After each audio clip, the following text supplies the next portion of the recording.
Hello, what's good, YouTube? Hope you guys are all doing well today, and welcome to episode 67 of Stayin in D1. As you guys can see, we're using our 4-3-3 Hybridly Brilliant team that was in our Hybridly Brilliant episode.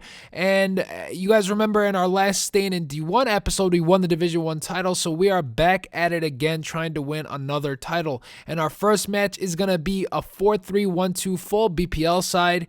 And of course, you guys know when I come up against 4-3-1-2 or anyone really in Division 1, they just play on defensive or ultra defensive. So this is the play style I use.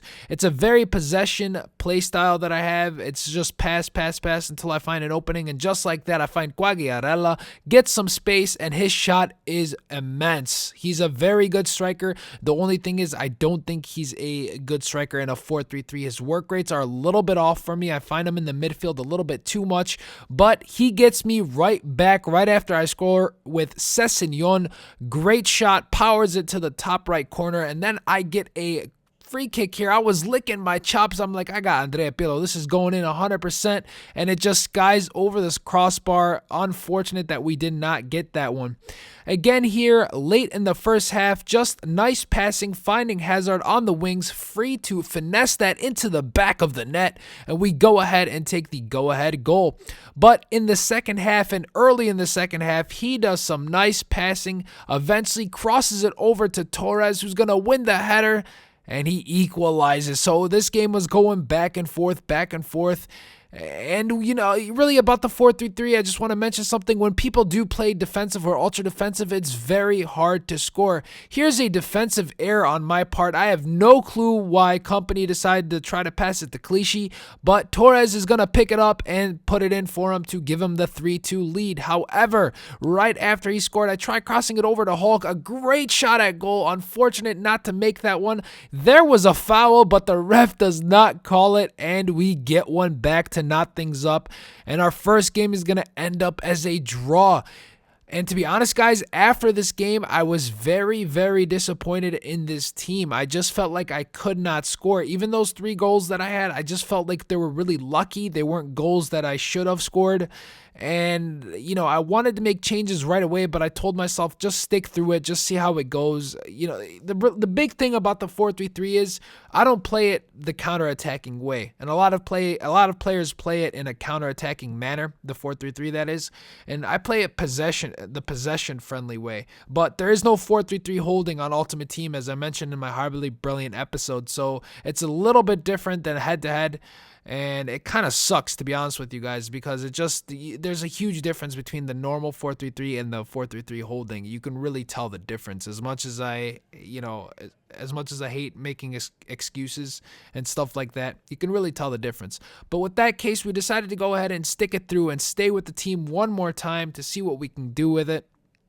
So eventually we're going to come up against a 4-2-2 full BPL side. He's got Balotelli and Torres up front, which is a great partnership if you guys are looking to make a BPL team. Now, one thing you guys will notice, he's got Sturridge there as a right cam, and you see his position on red. That's because EA changed it where if you use a right mid as a cam, it's now red instead of yellow, so you actually get less chemistry than last year. But early on in the match, literally the 3rd or 4th minute, we do some nice passing, and the game is going to end up lagging here. It falls right to Hazard, who's going to just slot it into the bottom right corner to give us an early lead, and we were on the attack this whole game. I decided to use the pace that I had on the team. Usually I don't do this, pace down the wings, get the ball to Hazard, fake shot, breaks free, takes a shot at goal, but his keeper is just there to save it, to keep things close. He eventually does break free here, but the game lags again. We get lucky, play good defense, and clear the ball out of there as Buffon makes a wonderful save, and here we go. Chiellini passes it out. And one more time, he's just trying to... This opponent was one of those opponents where he just wanted to rush every time he got the ball. He never was patient. As soon as he would get the ball, he would just want to pass with over-the-top through balls over and over and over again, and they would never work for him. So, I'm decent at defending the over-the-top through ball for the most part if people just want to do that as their main source of attack. But you guys are going to see that I'm just doing anything possible to not give up possession in the 90th minute, because just silly things happen in the 90th minute.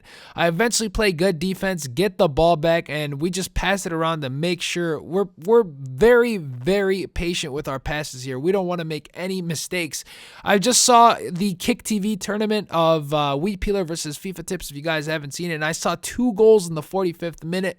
And, you know, I don't really know what it is about the 45th and 90th minute, but I've just realized that it's just better off to be safe, pass the ball. You know, you can attack while passing, just be careful with your passing. You guys can see there we managed to maintain possession in his final third, and finally the ref is going to end the match. You guys saw that I actually switched to a 4-4-1-1 mid-game because the 4-3-3 just was not doing it, as he played the 4-2-2 on defensive.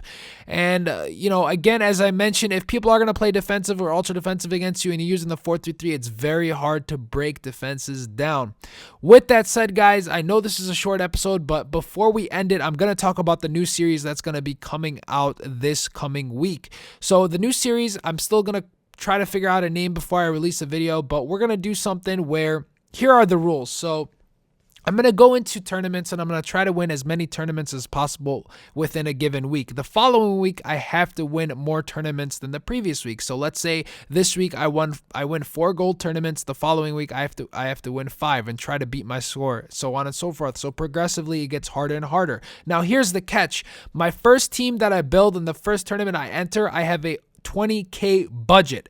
And the budget increases by 20K every time I win a tournament. So the first team I use, it can only have a 20,000 coin total. The second team, if I win, I can go up to 40. If I win a third time, it can go up to 60. Now, if I lose, I have to go back 20,000. However, if I'm at 20,000, it doesn't go lower. So if I lose at 20,000, it just stays at 20,000. So this enables me to make some unique teams for you guys. It really opens a lot of leagues that I can use. It opens up creativity that you can now use expensive teams, cheap teams, and you guys can see a lot more variety on the channel. So I really hope you guys like this idea. I don't think it's ever been done. It's something very unique in my opinion. So I really hope you guys like it. Let me know your feedback. If you guys made it throughout this whole video and are hearing this right now, hopefully you guys can give me some feedback on what I'm thinking.